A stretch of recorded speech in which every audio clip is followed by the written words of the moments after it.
Sir Delhi రాజకీయాల్లో ఏం జరుగుతుంది? ఒకవైపు ఏమో బయట నుంచి వైసీపీ బీజేపీని వ్యతిరేకిస్తుంది, వక్ఫ్ బోర్డ్ లాంటి బిల్లుని వ్యతిరేకించి.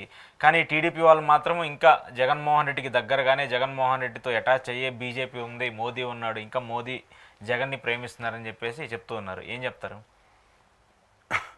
ఇప్పుడు ఏమీ లేకపోతే ఒకళ్ళు ఏమీ కాకుండా ఒక ప్రాంతీయ పార్టీ ముఖ్యమంత్రి అయ్యి 5 సంవత్సరాలు రాష్ట్రాన్ని పరిపాలించాడు అంటేనే ఏదో విషయం ఉందని అర్థం. ఎంతసేపు విషయం లేదు, గాబరా పడిపోయి ఏమీ జరగట్లేదు అనుకున్నప్పుడు ప్రాంతీయ పార్టీలు ఖచ్చితంగా ఒక స్ట్రాటజీతో ఢిల్లీ మన్నలను పొందడానికి ఏం ప్రయత్నాలు ఎలా చేయాలన్న దగ్గర విస్తృత స్థాయిలో పనులు చేస్తుంటారు. పైకి కనిపించిన నీళ్లు పాలు హంసలా వేరు అయిపోతాయి, హంస ఒక్కటే వేరు చేయగలదు, లేకపోతే పాలల్లో మేఘల్లా పైనే కనబడుతుంది, కింద పాలునే లేదు తెలియదు. ఇలాంటివన్నీ మనం సర్వసాధారణంగా రాజకీయాల్లో చూస్తున్నవి.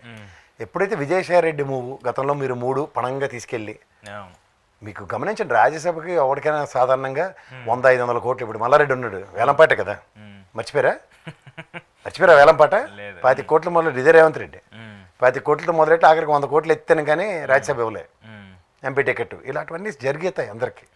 సో అలాంటి దగ్గర ఒక్కడి దగ్గర రూపాయి తీసుకోకుండా రాజ్యసభ ఇచ్చారు వాళ్ళకి.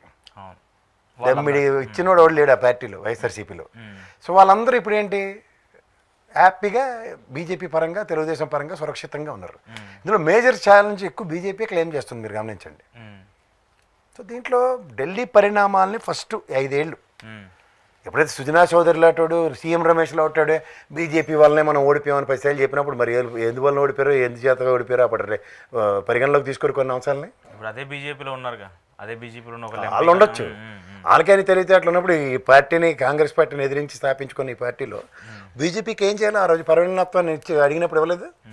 సో అప్పుడు దానికి గుడ్ బుక్స్లో ఉండకుండా ఏముంటాడు అతను.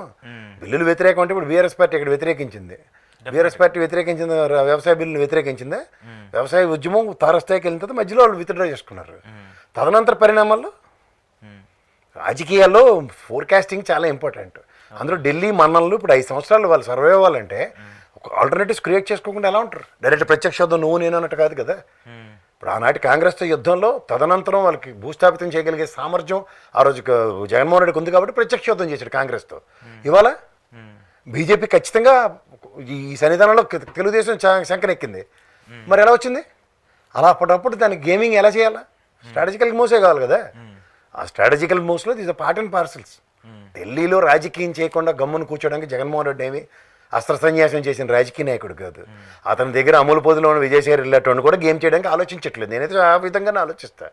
బయటకు వచ్చేదో కసిరెడ్డి, తోటకూర, లెక్కర్ స్కామ్, 4 ఆడవాళ్ళు 4 మాటలతో లాస్ట్కి సముచిత సురక్షిత స్థానంకి వెళ్తాడు. ఆయన వెళ్తాడు, ఆయన చాలా క్లియర్గా ఉన్నాడు. అందుకోసమనే నేను మళ్ళీ పొలిటికల్ రీఎంట్రీ గురించి కూడా ఆయన మాట్లాడు. అవన్నీ మాట్లాడాలంటే అర్థం ఏంటి?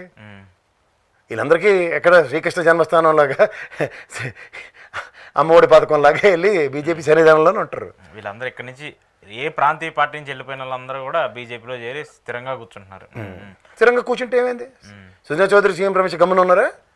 లేదు, పొత్తు కలిపేలాగా ప్రయత్నం కార్పొరేటర్గా కూడా నిలబడినోడు సరే, ఎవడు ఎంపీ ఎవడు ఎమ్మెల్యే వెళ్ళిపోలేదు. అలాగే విజయరెడ్డి కూడా జీవితంలో కార్పొరేటర్, ఎంపీటీసీ ఏమైనా వేయడే? ఏమి లేదు. వాళ్ళు మమ్మ అనిపించి రాజ్యసభ పార్టీ గౌరవార్థం ఇస్తుంది.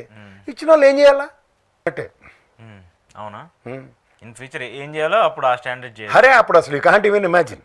నాకు ఈ పాయింట్ అంటే గుర్తొచ్చింది, మీ మిత్రుడు జడ శ్రవణ్ గారు కూడా అదే పాయింట్ రైజ్ చేశారు. ఆయన మీరు ఏదో విజయసాయి రెడ్డి వెళ్ళిపోయాడో ఇంకోటి వెళ్ళిపోయాడని మీరు అందరూ సంకలు గుద్దుకోకండి.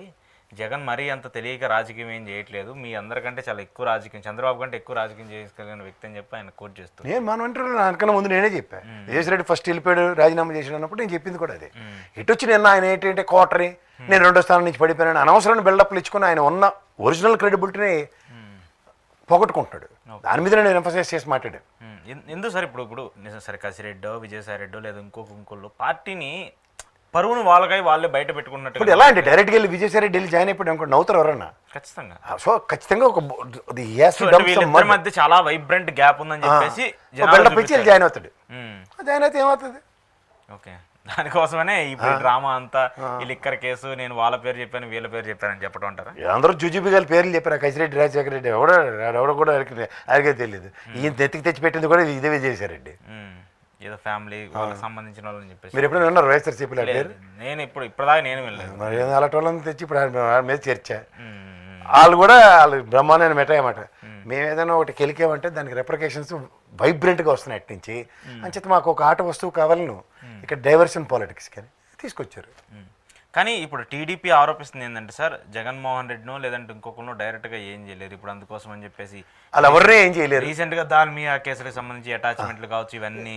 కాదండి, నాకు తెలియక అడుగుతాను, జగన్మోహన్ రెడ్డికి సంబంధించిన ఆస్తుల అటాచ్మెంట్ కేసు ఇప్పుడు కాదు కదా, సిబిఐడి నాకు తెలిసి 2012 2012 కానీ నుంచి మొదలెట్టారు. ఆయన 16 నెలలు జైల్లో పెట్టారు. 2014 ఎలక్షన్ అయింది. తర్వాత ఏమైంది, డిశ్చార్జ్ పిటిషన్స్ మీద ఇప్పటికి దిక్కు దివానం లేదు, ఈ కేసులకి మాకు సంబంధం. దాని మీద ఏమంటాడు, ఏం పనికి మాలిన పని చేశాడని తీసుకెళ్ళి లోపల ఎత్తారు అటాచ్ చేసి ఆస్తులు. అదేమో పెద్ద వెళ్తా దాంట్లో ఈయన ఏదో పెట్టుబడులు పెట్టాడు జగన్ కంపెనీ. ఎందుకు పెడతారు, ఎవడైనా పెడతారు. ఇప్పుడు పెట్టుబడులు పెడితే ప్రాఫిట్ మాడ్యులేషన్ క్విట్ ప్రోకో జరిగింది అనేది కదా. కాదండి, క్విట్ ప్రోకో పెట్టారు. భారతీయ సిమెంట్స్లో ప్రాఫిట్ వస్తే దాల్మియా వాడు ఎట్లు పెట్టాడు కాబట్టి అడిగేమో అట్లా ఉండదు, అలా ఏముండదు కదా. ఇది ప్రాఫిట్లు వచ్చాయి, అడిగి ప్రాఫిట్లు వచ్చాయి, అవన్నీ అప్పుడు మాట్లాడరా. ఇప్పుడు లేపాక్షి భూములు ఉన్నాయి, 4.5 ఎకరాలు హిందూ ప్రాజెక్ట్కి ఇచ్చారు. హిందూ ప్రాజెక్ట్కి ఇచ్చినప్పుడు అతను ఏం చేస్తాడు, ఖచ్చితంగా బ్యాంకులోనే తాగబెడతాడు. దీని బదులు మీరు ల్యాండ్ ఎలకేషన్ అయింది, ఎవడన్నా రియల్ ఎస్టేట్ వ్యాపారం చేసేవాడు లేదంటే డబ్బులు సంపాదించాలంటే బ్యాంకులోనే పనంగా పెడతారు. దీని బదులు కొలేటరల్ సెక్యూరిటీ కాన్సెప్ట్ అందరికీ తెలిసిందే కదా. ఓకే, కొలేటరల్ సెక్యూరిటీ అంటే వేరేవాడు తీసుకొచ్చి ఈ కంపెనీలో డైరెక్టర్ ఇచ్చి ఆ బాధ కాకుండా డైరెక్ట్గానే ప్రభుత్వం ఇచ్చిన ల్యాండ్లోనే బిజినెస్ చేయడానికి రిలాక్స్డ్ అమౌంట్ తీసుకుంటుంది. అది సెక్యూరిటీ కింద ల్యాండ్ పెట్టుకుని అలా కంపెనీ పెట్టచ్చు. అందులో జరిగిన దాంట్లోనే ఆయన ఎవరిని పి ఆచార్య గారిని బీపీ ఆచార్య ఇలాంటి కేసులో దీనికి సంబంధం లేదు, ఏమి దీని మీద ఫర్దర్ ఎంక్వైరీ చేయడానికి లేదని తీసుకున్నారు. క్లియరెన్స్ వచ్చింది. సో అలాగే వెయిట్ చేయాలి కొన్నిటికి. అది కూడా జగన్మోహన్ రెడ్డికి సంబంధించిన కేసే కదా. ఇప్పుడు సిబిఐ ఈడీ 2 కేసుల్లోనూ డిశ్చార్జ్ పిటిషన్స్కి జగన్మోహన్ రెడ్డి చేసిన డిశ్చార్జ్ పిటిషన్